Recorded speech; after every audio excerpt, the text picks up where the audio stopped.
Welcome to my TV. ఈనాటి వార్తల్లోని ముఖ్యాంశాలు.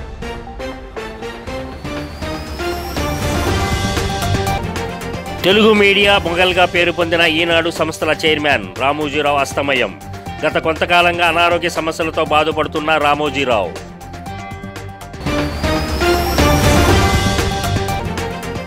రామోజీరావు పార్థివ దేహానికి నివాళులు అర్పించిన చంద్రబాబు, రామోజీని యుగ పురుషుడు, కారణ జన్ముడని పేర్కొన్న టీడీపీ అధినేత.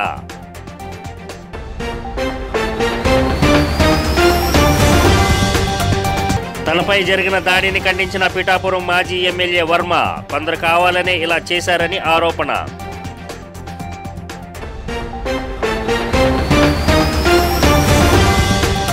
వివరాల్లోకి వెళ్తే, తెలుగు మీడియా మొగల్గా పేరు పొందిన ఈనాడు సంస్థల చైర్మన్ రామోజీరావు శనివారం తెల్లవారుజామున 4:50 స్వర్గస్థులయ్యారు. 88 ఏళ్ల ఆయన వయసురీత్యా తీవ్ర అనారోగ్యం కారణంగా తుది శ్వాస విడిచారు. గత కొంతకాలంగా అనారోగ్య సమస్యలతో బాధపడుతున్న ఆయన తీవ్ర అస్వస్థతకు గురి కావడంతో నానక్రామగూడలోని స్టార్ ఆసుపత్రికి తరలించారు. వెంటిలేటర్పై వైద్య చికిత్స పొందుతూనే ఆయన తుది శ్వాస విడిచారు. ఈ నెల 5న ఆయనకు శ్వాస తీసుకోవడంతో ఇబ్బంది తలెత్తడంలో పరీక్షించిన వైద్యులు స్టెంట్ అమర్చారు. స్టెంట్ వేసిన తర్వాత ఆయన ఆరోగ్య పరిస్థితి కొంచెం క్రిటికల్గా మారడంతో ఆసుపత్రిలో చేర్పించారు. ఇక 88 ఏళ్ల రామోజీరావు గత కొంతకాలంగా పలు అనారోగ్య సమస్యలతో బాధపడుతున్నారు. గతంలో కూడా ఆయన ఆసుపత్రిలో చికిత్స పొందారు.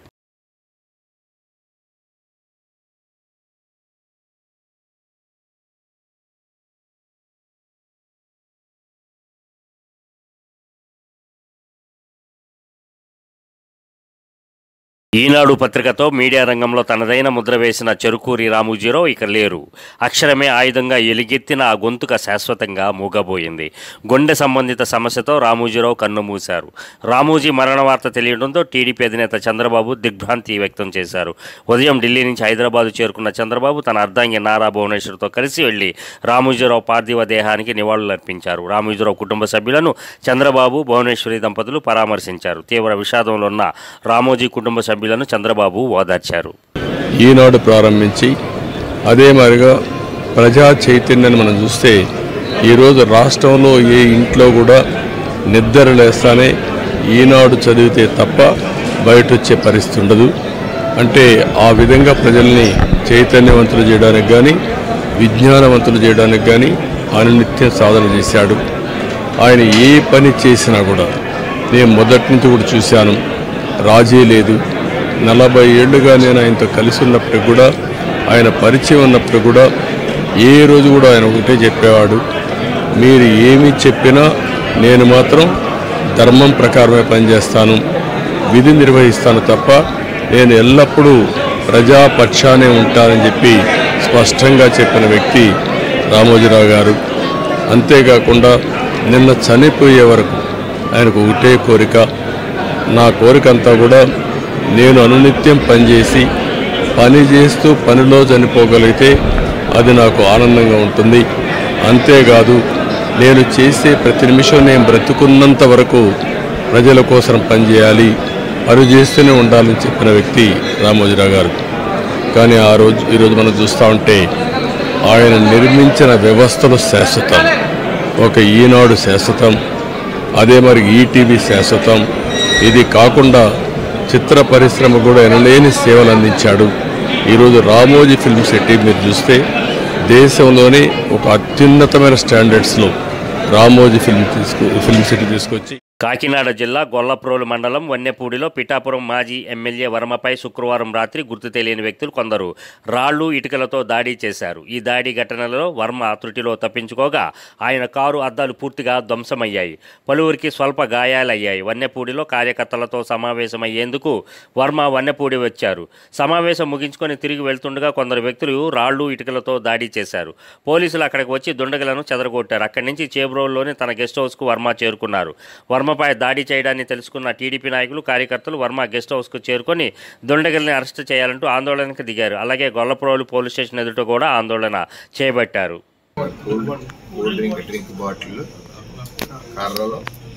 ఇటుక బెడ్లతో దాడి చేశారు. మా కార్యకర్తలు 150 మంది ఉన్నారు కాబట్టి వాళ్ళు వలయంగా ఉండడం వల్ల మాకు ఏ విధమైన కొంతమంది కౌకు దెబ్బలు తగిలి, నాకు కూడా తగిలింది ఇక్కడ ఇటుక బెడ్. కౌకుదెబ్బలని ఇందులో మా మండల పార్టీ అధ్యక్షులు గొల్లప్రోలు, ఎక్స్-జెడ్పీటీసీ గొల్లప్రోలు, పిఠాపురం మండల పార్టీ అధ్యక్షులు పిఠాపురం, అలాగే ఇంకా ఇంకో పిఠాపురం ఎక్స్-జెడ్పీటీసీ అప్పారావు, కొత్తూరు ప్రెసిడెంట్ నాగు, అలాగే ఇంకా మా చిత్రాల ప్రెసిడెంట్ శివ, ఎంతమంది కలిసారు. ఇది వాస్తవం. దీని మీద మా నాయకులు కూడా కంప్లైంట్ ఇవ్వద్దని ఆ గ్రామంలో నాతో చెప్పారు. నేను కూడా కంప్లైంట్ ఇవ్వలేదు. కంప్లైంట్ ఇచ్చి సమస్య లేదు. ఇక్కడే పుట్టాం, ఇక్కడే పెరిగాం. మాకు సంప్రదాయబద్ధంగా వెళ్ళడం తెలుసు. చంద్రబాబు నాయుడు నాయకత్వంలో క్రమశిక్షణలో పెరిగాం కాబట్టి ఓపిక అన్నది చంద్రబాబు నాయుడు గారు చూశారు. ఆ ఓపికతో ఉన్నాం. గ్రామంలో వాళ్ళు తెచ్చుకుంటారు. అందుకే నిజాదంటే ఇటువంటి పనికిమాలి మొన్న కూడా రామోజీ గ్రూప్స్ మరియు ఈనాడు సంస్థల అధినేత చెరుకూరి రామోజీరావు మృతికి Janasena party Rajahmundry city in charge Atti Satyanarayana మరియు తూర్పుగోదావరి జిల్లా డిస్ట్రిబ్యూషన్ అసోసియేషన్ సభ్యులు నివాళులర్పించారు.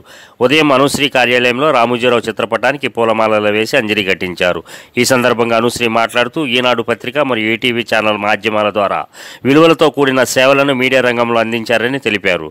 రామోజీ ఫిల్మ్ సిటీని నిర్మించి ప్రపంచ స్థాయి సినిమాల నిర్మాణాలకు వేదికగా అందించడమే కాకుండా వేలాది మందికి ఉపాధి కల్పించారని అన్నారు. కుటుంబ సభ్యులకు సానుభూతి తెలియజేస్తూ ఆయన పవిత్ర ఆత్మకు శాంతి కలగాలని భగవంతుని ప్రార్థించారు. తూర్పుగోదావరి జిల్లా distribution association president Gaurishankar, secretary Vishnuraju, vintage Prasad, Annapurna Raju, Anjeswararao తదితరులు అంజలి ఘటించిన వారిలో ఉన్నారు. మయూరి ఫిల్మ్స్లో నేను జూనియర్ డీపీగా వర్క్ చేశాను. నాకు యాక్చువల్గా చెప్పాలంటే ఈ సినీ పరిశ్రమకి నేను పరిచయం అవ్వడానికి కారణం, నేను ఇంత విధంగా ఉండడానికి కారణం కూడా ఒక విధంగా చెప్పాలంటే రామోజీరావు గారు. నిజంగా నేను కానీ నా కుటుంబం కానీ రామోజీరావు గారికి చాలా రుణపడి ఉంటాం. అదేవిధంగా ఫిలిం ఇండస్ట్రీ కూడా చాలామంది కొత్త టెక్నీషియన్స్ కానీ మ్యూజిక్ అవనేయండి ఏదైనా 24 ఫ్రేమ్స్లో అన్నిటినీ కూడా అందరినీ పరిచయం చేసిన వ్యక్తి ఎవరైనా ఉన్నారంటే రామోజీరావు గారు. ఒకప్పుడు ప్రతిఘటన లాంటి సినిమా తీసి రాజకీయ చైతన్యం తీసుకొచ్చిన వ్యక్తి ఎవరైనా ఉన్నారంటే మహానుభావుడు శ్రీ రామోజీరావు గారు. అలాగే చిన్న సినిమా తప్పులు చేయాలి, గత పాలకులపై దాడులు చేసి విధ్వంసాలు చేయాలన్న ఆలోచనలు తమకు మచ్చుకైనా లేవని రాజమహేంద్రవరం సిటీ ఎమ్మెల్యే ఆదిరెడ్డి శ్రీనివాస్ అన్నారు. స్థానిక తిలక్ రోడ్లోని ఎన్నికల క్యాంపు కార్యాలయంలో ఆయన మీడియా సమావేశంలో మాట్లాడారు.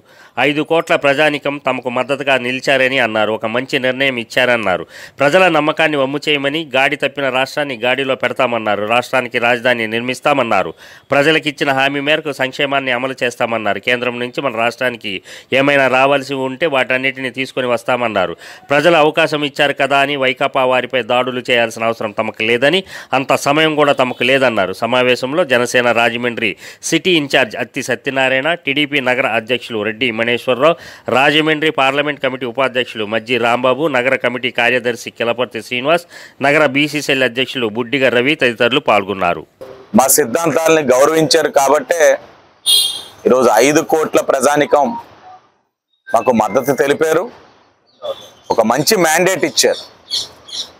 ఈరోజు మా యొక్క మ్యాండేట్ ఏదైతే ప్రజలు ఇచ్చున్నారో దానికి అనుగుణంగా గాడి తప్పిన రాష్ట్రాన్ని గాడిలో పెట్టడం, రాజధాని లేని రాష్ట్రానికి రాజధానిని నిర్మించుకోవడం, ఏదైతే సంక్షేమ హామీ ఇచ్చున్నామో సంక్షేమాన్ని అమలు చేయడం, అలాగే ఈ రాష్ట్రానికి ఇంకా హక్కుగా రావాల్సిన ఏదైతే ఉన్నాయో కేంద్రం నుంచి తెచ్చుకునే భాగంగా మా యొక్క ఆలోచన ఉంటుంది. కానీ మాకింత మ్యాండేట్ ఇచ్చారు కాబట్టి ఈ మ్యాండేట్ తోటి మేము వైసీపీ పార్టీ వాళ్ళపైన ఏదో దాడులు చేసేయాలనో లేకపోతే ధ్వంసాలు చేసేయాలన్న ఆలోచన అయితే మాలో ఎవరిలో కూడా లేదు.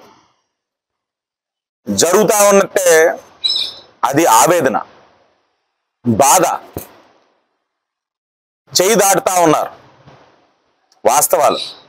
వాళ్ళకి మాకు వ్యత్యాసం ఏంటంటే ఏది జరిగినా అభిమానం మీద కోపంతో మా నాయకులు చేశారని వాళ్ళు చెప్పొచ్చేమో కానీ అధికారంలో ఉన్నప్పుడు మా వారులు అయితే బాధతో చేస్తూ ఉన్నారు. మురళీమోహన్ గారు శిలా పథకాన్ని ఎందుకు తీశారన్నది వాళ్ళు అడిగిన ప్రశ్న. నన్ను ఏనాడు కూడా ఇంత కష్టపడి తెచ్చిన వ్యక్తిని కనీసం నామమాత్రం కూడా ప్రస్తావించలేదని వాళ్ళు అడిగిన ప్రశ్న. మహానాడు రాజమహేంద్రవరంలో జరుగుతూ ఉంటే మన పండుగ మనం చేసుకుంటా ఉంటే, మనం తోరణాలు కట్టుకుంటా ఉంటే, మనం ఫ్లెక్స్లు కట్టుకుంటా ఉంటే వాటి మధ్యలోని వైసీపీ వాళ్ళ ఫ్లెక్స్లు, టీడీపీ తోరణాల పైన వైసీపీ తోరణాలు, సెంటర్లో ఉన్న టీ జంక్షన్స్ అన్నిటికీ కూడా వైసీపీ ఫ్లెక్స్లు మా మీద కట్టించడం. ఏలూరు జిల్లా జంగారెడ్డిగూడెం డిఎస్సి కార్యాలయంలో జిల్లా ఎస్పీ మేరీ ప్రశాంతి పలు దస్త్రాలను తనిఖీ చేశారు. జిల్లాలో ఎన్నికలు, కౌంటింగ్ ప్రక్రియ చాలా ప్రశాంత వాతావరణంలో జరిగాయని అన్నారు. సహకరించిన అన్ని సంస్థలకు ధన్యవాదాలు తెలిపారు. సోషల్ మీడియాలో రెచ్చగొట్టే వ్యాఖ్యలు చేస్తే అటువంటి వారిపై కఠిన చర్యలు ఉంటాయని తెలిపారు. ఇప్పటికే పలువురిపై కేసులు నమోదు చేశామని అన్నారు. అవసరమైతే అటువంటి వారిపై రౌడీ షీట్లు తెరుస్తామని హెచ్చరించారు. అనుమానిత గ్రామాలలో పికెట్ ఏర్పాటు చేస్తున్నామని తెలిపారు. అవుతుంది. అట్లానే ఎవరైనా యాంటీ సోషల్ ఎలిమెంట్స్ ఉన్నట్లయితే I warn them very strictly. రోడ్ల మీదకి వచ్చి రౌడీయిజం కనుక ప్రదర్శించినట్లయితే మిగతా జీవితం జైల్లోనే ఉండేటట్టు చూస్తాం. అలాగే రౌడీ షీట్లు ఓపెన్ చేస్తాం, వాళ్ళ మీద కఠిన నిఘా పెడతాం, చర్యలు తీసుకుందాం. కాబట్టి ప్రతి ఒక్కరికి మా విన్నపం ఏమిటి అంటే, ఇప్పటి వరకు మీరందరూ కూడా మీ భావోద్వేగాలని అదుపులో పెట్టుకున్నారు. ఇక ముందు కూడా అదుపులో పెట్టుకోవాల్సిందిగా కోరుతున్నాం. అలాగే సోషల్ మీడియాలో కూడా ఎవరినో రెచ్చగొట్టేటట్టు తిట్టడం, ఎక్కడో ఏదో జిల్లాలో జరిగింది చూసి దానికి ఎప్పుడు చెడుని చూసి ఇన్స్పైర్ అవ్వకుండా, మన దగ్గర ఎట్లాంటి లా అండ్ ఆర్డర్ ఇష్యూ లేదు. ఏలూరులో కొత్తగా law and order issue create చేసే ప్రయత్నం చేసే వాళ్ళ మీద స్ట్రింజెంట్ యాక్షన్ తీసుకోవడం జరుగుతుంది. కేసులు పెట్టి జైలుకి పంపించడం జరుగుతుంది. అవసరమైతే రౌడీ షీట్లు కూడా ఓపెన్ చేయడం జరుగుతుంది.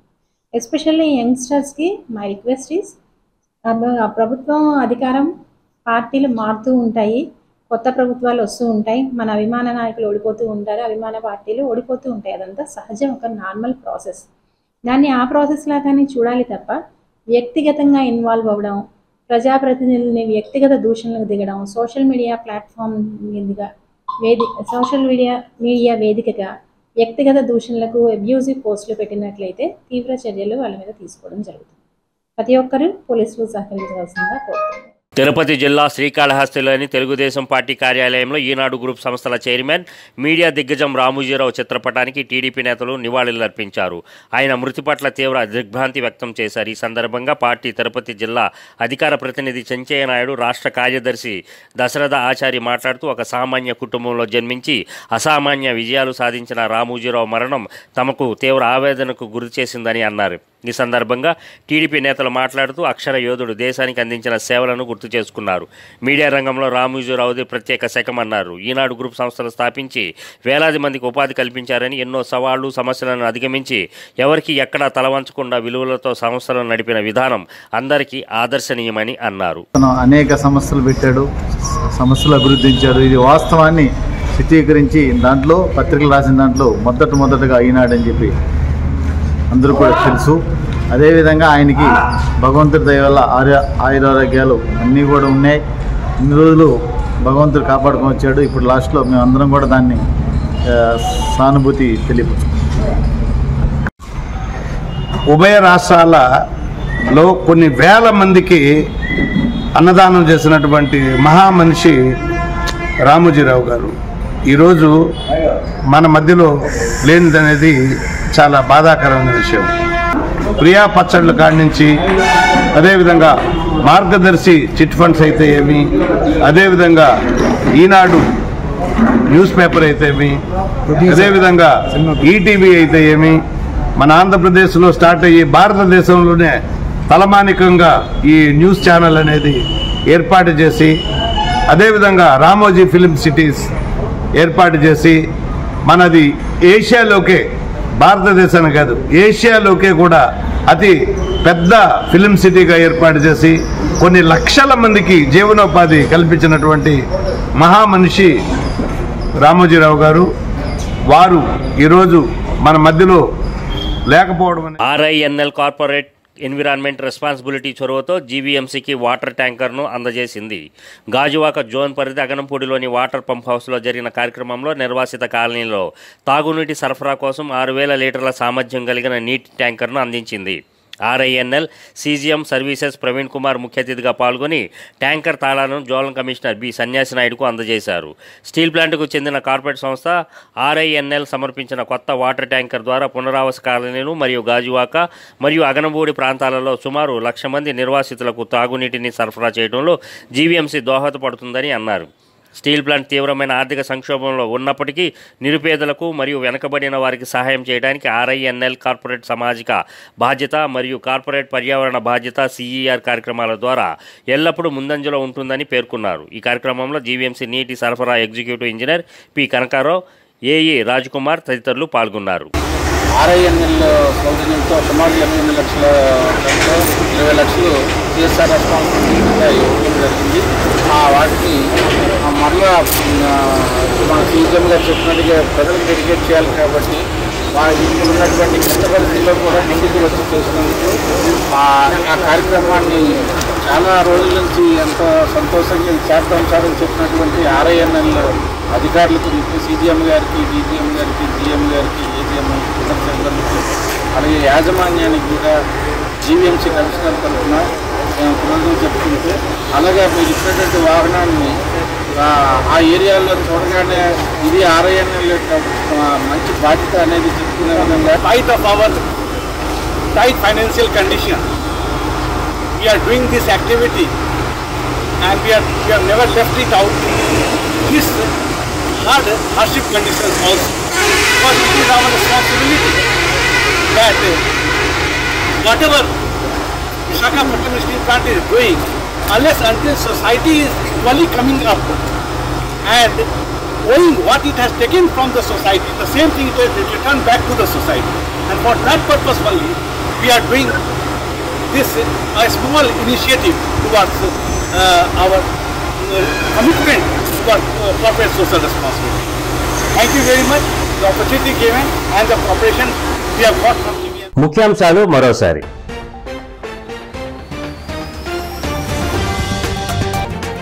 తెలుగు మీడియా మొగల్గా పేరు పొందిన ఈనాడు సంస్థల చైర్మన్ రామోజీరావు అస్తమయం.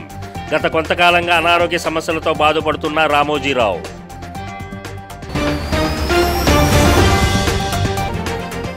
రామోజీరావు పార్థివ దేహానికి నివాళులు అర్పించిన చంద్రబాబు, రామోజీని యుగ పురుషుడు, కారణ జన్ముడని పేర్కొన్న టీడీపీ అధినేత.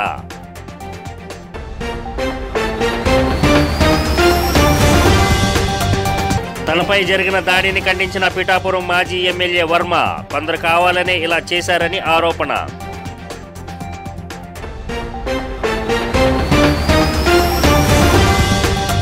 ఈ వార్తలు ఇంతటితో సమాప్తం.